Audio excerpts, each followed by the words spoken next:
استاد رہے امیر مینائی۔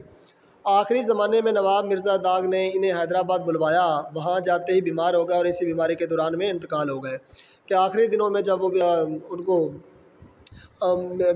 نواب مرزا داغ نے حیدرآباد بلایا تو جاتے ہی وہ بیمار ہو گئے اور اسی بیماری کے دوران میں ان کی ڈیتھ ہو گئی۔ تو بیٹا یہ ان کا تعارف پہلے کہ جب وہ پیدا ہوئے انہوں نے کہاں سے اپنی ابتدائی تعلیم حاصل کی اور مینائی کیوں لکھواتے تھے اپنے نام کے ساتھ۔ امیر مینائی کا شمار اپنے عہد کے قادر کلام شاعروں میں ہوتا ہے۔ اپنے عہدے کے ایک مطلب جو ان کا دور تھا، جو ان کی زندگی تھی، ان کے اعلیٰ شاعروں کے مقابلے میں ان کا نام لیا جاتا ہے۔ انہوں نے تمام صناعی میں شاعری کی مگر غزل اور نعت کی طرف زیادہ رجحان رہا۔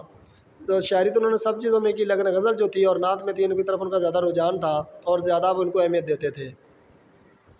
تو آپ کی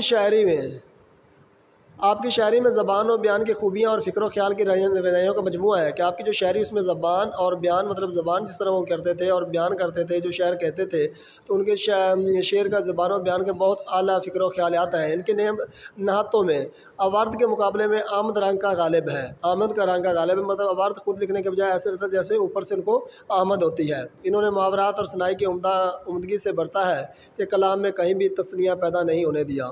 انہوں نے الفاظ تراکیب کا استعمال بھی متعدد ہو کر کیا ہے اور حتیٰ کہ المکان سادگی اور روانی کا پہلو پیش نظر رکھا ہے۔ ان کی نعتوں میں درد اثر اور سوز گداز کی عمدہ مثالیں ملتی ہیں، مطلب انہوں نے نعتیں اس طرح کی لکھی ہے جو بہت درد بھری اور اچھی ہوتی ہیں حضور صلی اللہ علیہ وسلم کی تعریف میں۔ ان کی تصانیف میں 2 عشقیہ دیوان، ان کی تصنیف بیٹا کہ انہوں نے کتابیں کون کون سی لکھی ہیں، اس میں کون کون سی شامل ہیں؟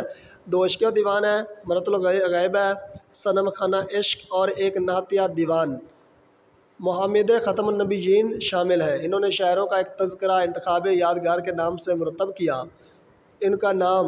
ان کا تمام لغت امیر اللغت بھی ان کا ایک اہم علمی کارنامہ ہے۔ تو یہ بیٹا ان کا تھوڑا سا مختصر تعارف جو ہم نے پڑھا ہے کہ ان کی تصنیف کیا تھی، 2 عشقیہ دیوان، تذکرہ یادگار غالب، انتخاب یادگار۔ تو یہ بیٹا ان کی ساری تعارف ہے، انٹروڈکشن ہے امیر مینائی کا۔ اس کے بعد ہم نعت پڑھیں گے۔ تو جیسے ہم نے پہلے پڑھا تھا یہی بیٹا آپ لوگوں نے ویسے ہی یاد کرنا ہے کہ اس کے MCQ شارٹ کویشچن وغیرہ کے آ سکتے ہیں کہ امیر مینائی کب پیدا ہوئے، کہاں پیدا ہوا ہے، اور وہ اپنے ساتھ نام کے ساتھ امیر مینائی کیوں لکھتے تھے، کتنے سال میں انہوں نے شاعری کا شوق پیدا ہوا اور شاعری کی اصلاح انہوں نے کن سے لی، پھر وہ کن کے استاد رہے، پھر حیدرآباد کس نے بلایا، مطلب نواب مرزا داغ نے۔ تو یہ ساری چیزیں بیٹا آپ لوگوں نے یاد کرنی ہے دھیان سے، MCQ اور شارٹ کویشچن کے طور پر۔ تو پھر آگے ہم نعت پڑھیں گے انشاءاللہ۔ اللہ حافظ بیٹا۔